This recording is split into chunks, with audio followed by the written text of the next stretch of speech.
Well, let me just give you the lay of the land. In a situation like this, the federal government is willing to fund 65% of the cost of flood mitigation. When we started out, that could have meant taller levees, it could have meant diversions, it could have meant a combination of those. So the Army Corps of Engineers has done some initial studies, and what's needed before the federal government will pay anything is a benefit to cost ratio exceeding 1. So that means that the benefits have to be better than the cost. So if you get $1.05 worth of benefits for $1 worth of cost, the federal government will fund it.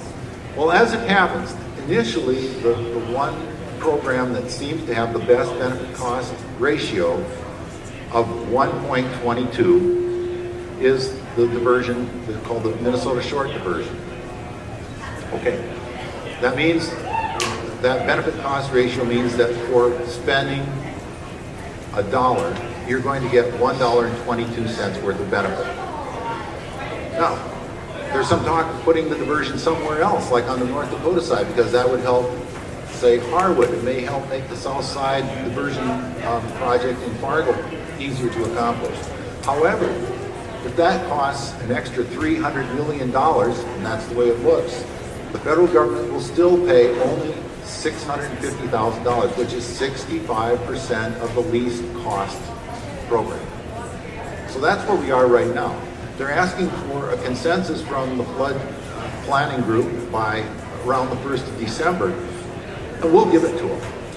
But let's not be mistaken on what this all means. The first thing is, it's not possible for the Army Corps of Engineers to have done the detailed soil boring and soil analysis that will be necessary before they can tell us whether really that diversion channel will work where they first said it would, or whether it has to be moved this way or that way. We just don't know.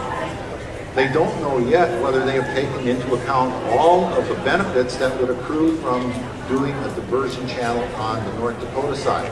North Dakota officials, my colleagues on this committee, want a chance to provide additional information. So that's all in the future. So anybody who says they know where what's going to be done and where the channel is going to go, they don't know really what they're talking about. We don't know yet. We're at the beginning stages. The other major point that I need to make is this one. I've got a lot of experience with working with multiple parties on solving complex issues. Let me just tell you a quick story. Back in the year 2000, we have a problem over by the high school where 20 and 21st Streets come together. We have two rail lines, the Burlington Northern Santa Fe line going north-south, and the Otter Tail Valley Railroad line, which kind of parallels it there but then heads off to the southeast. It creates a very dangerous situation in that we have many school buses, hundreds of school bus crossings there every week.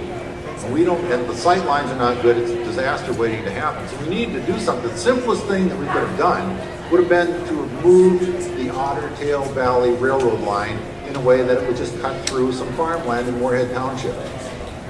Now just notice what I just said there. It would just cut through some farmland in Moorhead Township. That's the kind of attitude that's going to get elected officials in a lot of trouble.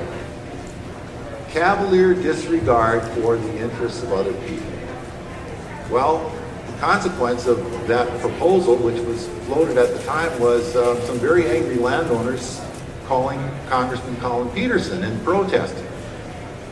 And Congressman Peterson decided we're going to have some more study of this, and he put together a 6-person committee. I was one of the 6 members. 3 of us from the Moorhead City Council, 3 of our members were from Moorhead Township.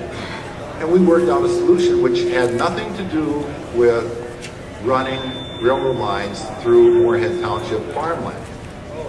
In the same way, nowadays, we're talking about just running a channel through some Minnesota farmland, or perhaps North Dakota farmland. Let's not be cavalier about that. It's going to change the lives of people that it affects. It's going to turn their lives upside down. It's going to take farmland that's been in families for 2 or 3 generations and turn it into something very, very different.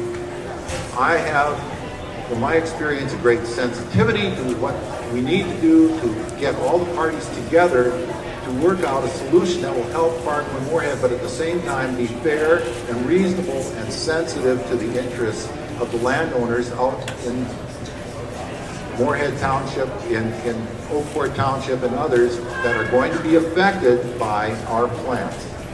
We can do this, but we've got to be careful.